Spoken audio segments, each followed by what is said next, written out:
Hello students, welcome to my channel. Today we are going to see the 9th class poem Hope is the Thing with Feathers, and the poetess of this poem is Emily Dickinson. She is an American poetess. She writes in this poem that hope is a thing with feathers, म्हणजे hope बद्दल या कवितेमध्ये लिहिलं आहे. आणि आशा ही आपल्याला जीवनात कशाप्रकारे मदत करते आणि सगळ्यात कठीण समस्येमध्ये सुद्धा आपल्याला काय करते, आशेचे किरण देते आणि आपल्याला जगण्यासाठी नवी उमेद देते. Hope is the thing with feathers that perches in the soul and sings the tune without the words and never stops at all. Hope is the thing with feathers. आशा ही एक पंख असलेली गोष्ट आहे. आता फेदर्स म्हणजे काय, एक हळुवार, एक मऊ असलेली आणि हलकी वजनाला असलेली गोष्ट आहे. Hope is thing with feathers म्हणजे आशा ही पंख असलेली एक वस्तू आहे, एक गोष्ट आहे. म्हणजेच आपण त्याला एक आशारूपी पक्षी म्हणूया. म्हणजे आशेला एक पक्षी म्हटलं आहे, म्हणजे इथे आपण आशारूपी पक्षी म्हणू. That perches in the soul. आशा ही एक पंख असलेली गोष्ट आहे आणि जी सर्वांच्या मनामध्ये हळुवारपणे वास्तव्य करत राहते. आशेला पंख असतात आणि ही नेहमी आपल्या मनामध्ये काय करते, वास्तव्य करते. मनामध्ये हळुवारपणे पंखासारखे ती राहते. And sings the tune without the words.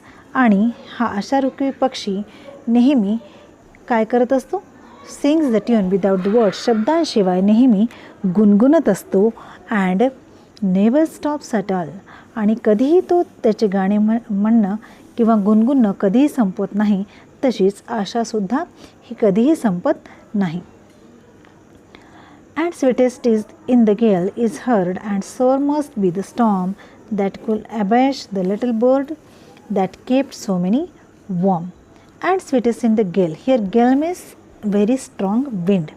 आता इथे व्हेरी स्ट्रॉंग विंड म्हणजे काय, खूप मोठं भयंकर वादळ.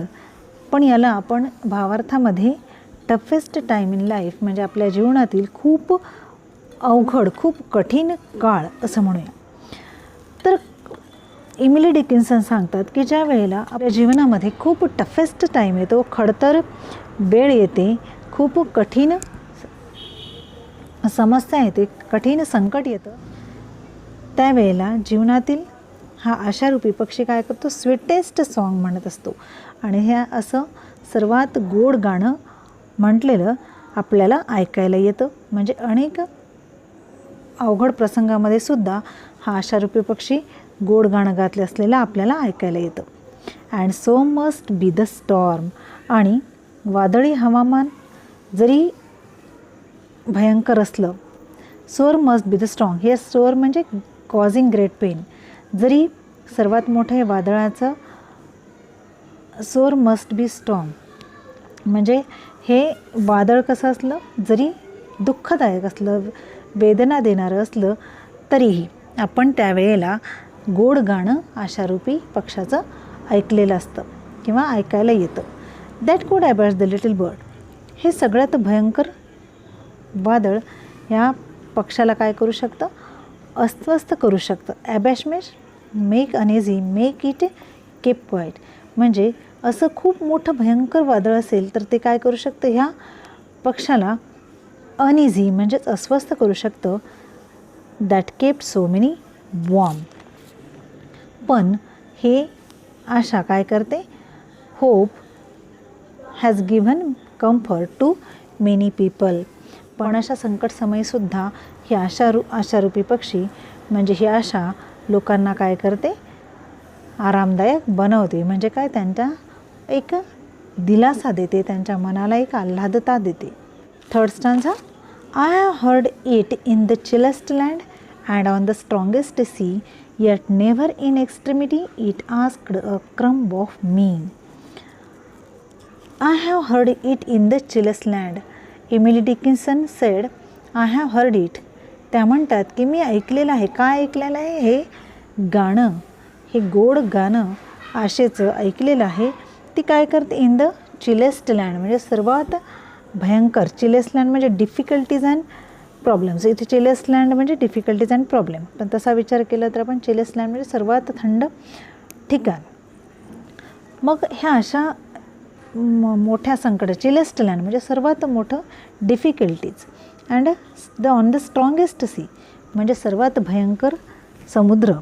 म्हणजे ह्या दोन शब्दांवरून आपण समजू शकतो की चिलेस्ट land and strongest wind.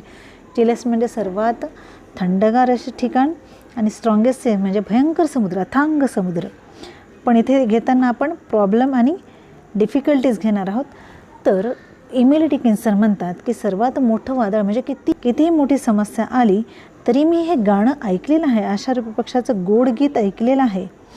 Eight never in एक्स्ट्रीमिटी, अत्यंत वाईट संकटातसुद्धा, एक्स्ट्रीमिटी म्हणजे द वर्स्ट सिच्युएशन, सर्वात येट नेव्हर म्हणजे आत्तापर्यंत कधीच मी त्या आशारूपी पक्षाचं गाणं पाहिलं नाही. इन एक्स्ट्रीमिटी म्हणजे भयंकर, खूप मोठं, सर्वात वाईट कंडिशन, सर्वात वाईट परिस्थिती आली तरीही मी या पक्षाचं गाणं ऐकलेलं आहे.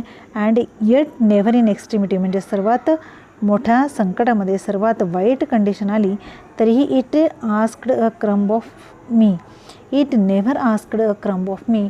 त्याने कितीही मोठं संकट आलं तरी त्या आशारूपी पक्षाने मला त्याचा मोबदला कधीही मागितला नाही.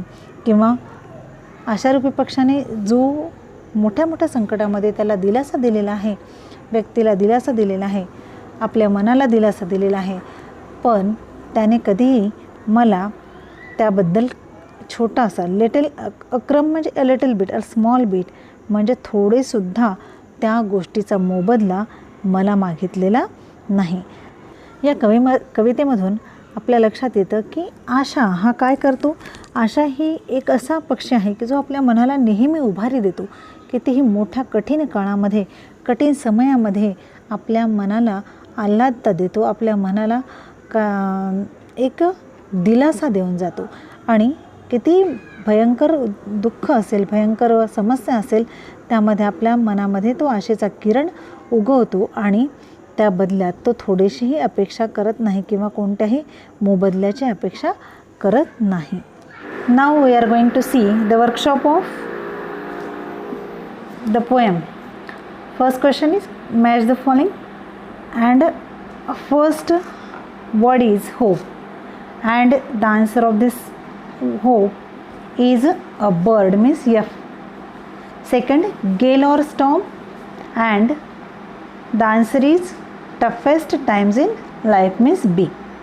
Third, keep warm चा आहे provide comfort, means E. Fourth आहे chillest land, and the answer of this difficulties and problems, means A. And fifth, a crumb, and the answer is a very small bit, means C. So this is the match the following. Now second question is use the proper form of the verb in each line. Hope is the thing with feathers that perch in the soul. आता या ओळींमध्ये आपल्याला verb दिले आहेत ब्रॅकेटमध्ये आणि त्याला आपले proper form use करायचा आहे. आता इथे that perch in the soul, आता ह्या पर्चला आपल्याला ES लावायचं आहे. That perches, PARCHES, perches in the soul. And sing the tune without the words, आता इथे सिंगला S, and sings the tune without the words. And never stop at all, इथे स्टॉपच्या ठिकाणी स्टॉप्स ॲट ऑल, म्हणजे असं होईल. Hope is the thing with feathers that perches in the soul, at sings the tune without the words, and never stops at all. Now third question is read the examples and fill in the blanks in the same pattern. खाली आपल्याला ॲडजेक्टिव्हचे 3 forms दिले आहेत. Example दिले first sweet, sweater, sweetest, अशा प्रकारचे खालील शब्दांचे 3 forms करायचे आहेत. आपल्याला फर्स्ट दिले फास्ट, फास्टर, आणि थर्ड येईल फास्टेस्ट. सेकंड दिले slow, slower, slowest, high, higher, highest, low, lower, lowest, great, greater, greatest, bright, brighter, brightest, warm, warmer, warmest, cold, colder, coldest. B मध्ये दिले एक्झाम्पल स्ट्रेंज, स्ट्रेंजर, स्ट्रेंजेस्ट. आता इथे लास्टला खालील ॲडजेक्टिव्हमध्ये वर्डच्या शेवटी ई लेटर आले, त्यामुळे तिथे फक्त आपल्याला आर आणि EST म्हणजे सेकंड फॉर्ममध्ये आर जोडायचं आहे, जॉईन करायचं आहे, आणि थर्डमध्ये एस टी म्हणजे ई ऑलरेडी दिलेलं आहे. Brave, braver, bravest, braver BRAVER bravest. Fine, finer, finest. Simple, simplier, simpler, simplest. Large, larger, largest. Close, closer, closest. Wise, wiser, wisest. आता थर्ड पॅटर्न सी पॅटर्न बघा. एक्झाम्पल्समध्ये दिलं आहे प्रेटी, प्रेटियर, प्रेटिएस्ट. इथे जर तुम्ही नोटीस केलं असेल तर प्रेटी इथेच वाय लास्ट वर्ड आहे आणि त्या वायच्या ऐवजी आपल्याला आय घ्यायचं आहे आणि नंतर ER आणि EST जॉईन करायचं आहे. फर्स्ट आहे नेस्टी, नेस्टियर, नेस्टियस. NASTI.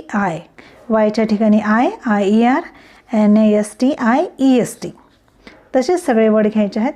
Hungry, hungrier, hungriest. Angry, angrier, angriest. Naughty, naughtier, naughtiest. Fourth question is find the phrases lines in the poem that mean the following. खाली ओळींचे अर्थ दिलेले आहेत आणि त्या कोणत्या ओळी आहेत ज्या ओळींचे अर्थ दिले त्या आपल्याला लाईन्स पोएममधून शोधायच्या आहेत. फर्स्ट आहे hope is a light delicate thing. म्हणजे होप अशी वस्तू आहे जी नाजूक आहे. तर hope is the thing with feathers. First line. Second, hope offers comfort to your soul. हा मिनिंग आपल्याला दुसऱ्या लाईनमधून दिसून येतो. That perches in the soul. Third आहे hope is not that perches in the soul.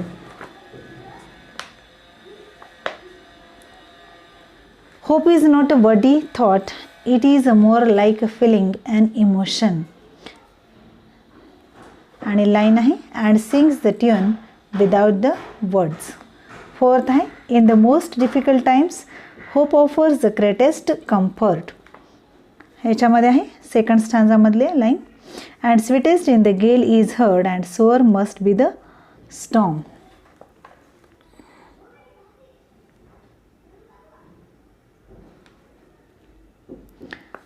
That could abash the little bird that kept so many warm.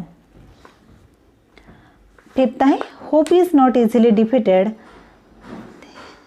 या अर्थाची line आहे and never stops at all. Six आहे hope has given comfort to many people that kept so many warm. And seventh आहे hope lives on in very hard times even when it gets nothing from you.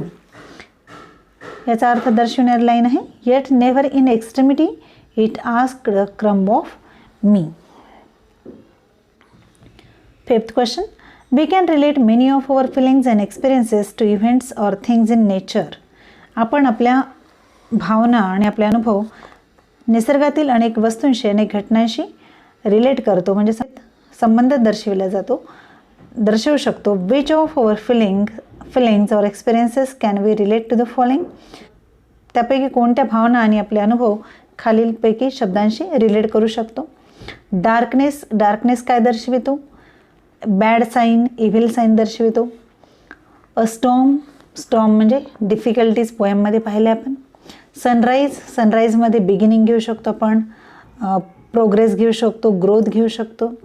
A light shower इथे pleasure. Sunshine happiness. Earthquake म्हणजे भूकंप. A sudden violent damage. A rainbow unexpected joy. Dawn the beginning of something. Dark cloud sad और difficult situation. Dusk almost the end of something. A peacock pleasant feeling. Flood means पूर. A lot of difficulty और damages.